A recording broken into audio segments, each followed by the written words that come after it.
Bharti news, सीधा, सटीक और निष्पक्ष। नमस्कार, मैं देवी शिखा एक बार फिर स्वागत करती हूँ आपका भारतीय न्यूज में। आइए नजर डालते हैं आज की मुख्य खबरों पर। शुरू करते हैं राष्ट्रीय खबरों से। जम्मू और कश्मीर विधानसभा में गुरुवार को जमकर बवाल हुआ। विधानसभा में 370 को लेकर पक्ष और विपक्ष के विधायकों में भिड़ंत हुई। कहा जा रहा है कि यह हंगामा आर्टिकल 370 की वापसी के प्रस्ताव से जुड़ा हुआ है। बारामूला से लोकसभा सांसद इंजीनियर राशिद के भाई खुर्शीद अहमद शेख ने सदन में आर्टिकल 370 का बैनर दिखाया, जिसके बाद पक्ष और विपक्ष के विधायकों के बीच हाथापाई शुरू हो गई। बैनर दिखाए जाने के बाद बीजेपी नेता और विधानसभा में विपक्ष के नेता सुनील शर्मा ने विरोध किया। विधानसभा में हालात ऐसे हो गए कि मार्शल को बीच बचाव के लिए आना पड़ा और हंगामा कर रहे विपक्ष के कुछ विधायकों को बाहर का रास्ता दिखाना पड़ा।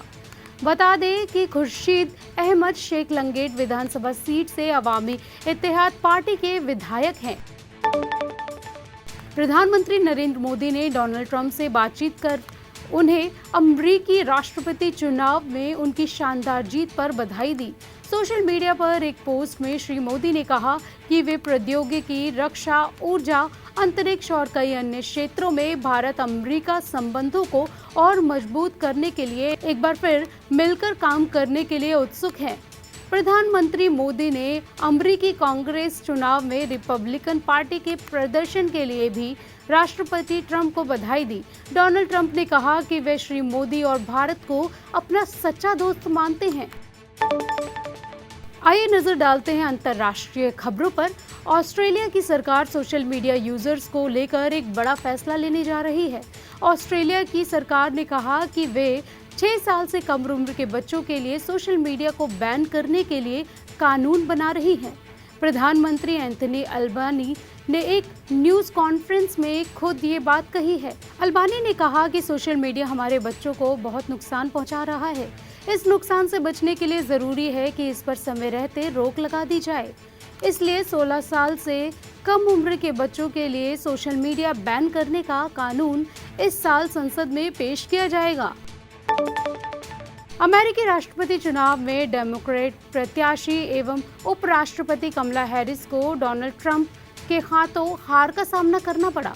उन्होंने बुधवार को अपनी हार को स्वीकार किया, मगर अपने आदर्शों पर लड़ाई जारी रखने की बात कही। कमला हैरिस ने वॉशिंगटन में हार्वर्ड यूनिवर्सिटी में अपने समर्थकों को संबोधित किया।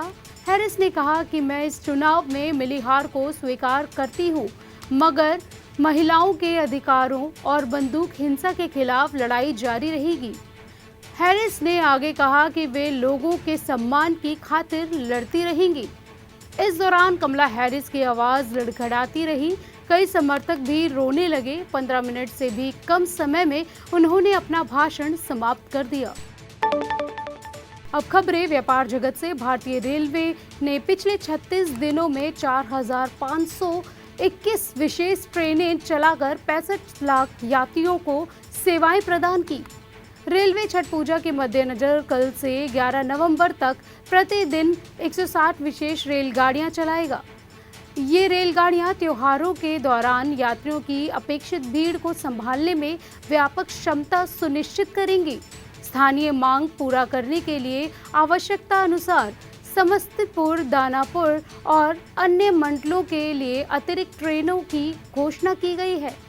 रेलवे ने पिछले सोमवार को 1 करोड़ 20 लाख से अधिक यात्रियों को सेवाएं प्रदान की। ये एक दिन में यात्रा करने वाले यात्रियों की सर्वाधिक संख्या है।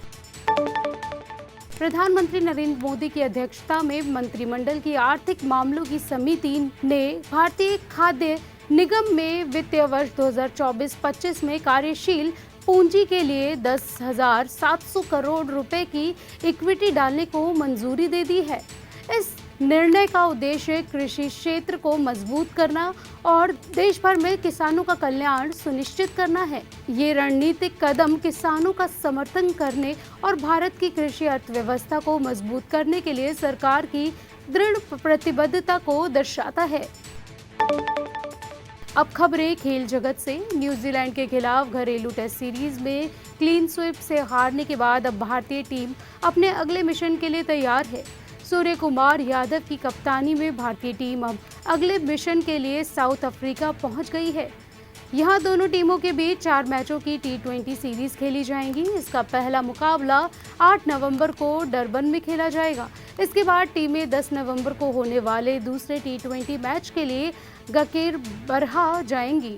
फिर सेंचुरियन और जोहानिसबर्ग में बाकी 2 मैच खेले जाएंगे। बता दें कि साउथ अफ्रीका के खिलाफ द्विपक्षीय T20 सीरीज में भारतीय टीम का रिकॉर्ड काफी अच्छा रहा है।